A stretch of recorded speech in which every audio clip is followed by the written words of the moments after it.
咧就係 CRW，頭先嗰條片已經講咗司馬870嗰啲外觀啊物料啦。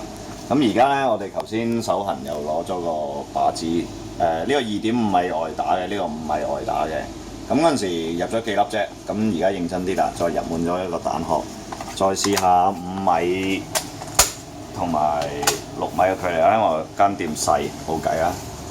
咁而家行去5米先。因為呢支槍冇準星嘅，都係靠頂呢條線去盡量瞄嘅啫。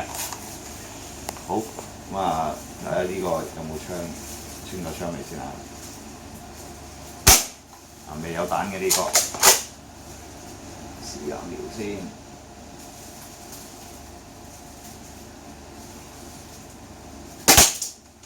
高得滯嗬，瞄翻低啲。高得滯，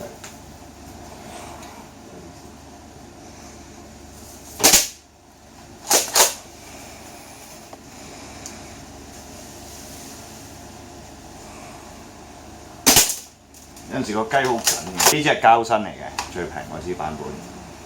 掌握咗少少，而家打翻右邊個把先。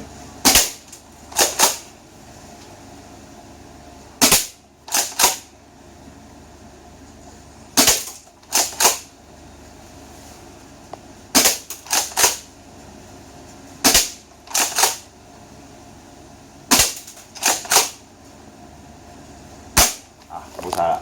咁頭先一直都用頂呢個 receiver， 用唔見條管嘅準則嚟打，咁大部分打。頭先咧一開始我就打呢個高晒啦，後尾掌握翻少少，向翻低，咁就咁上下距離，冇得再遠啲啦！我哋鋪頭，咁啊希望解答到有啲人對於呢支司馬嘅性能嗰方面嘅睇法啦。個餡係一樣啦，鐵身膠身個餡性能都係一樣，啲管一樣咁長嘅啫。係啦，多謝。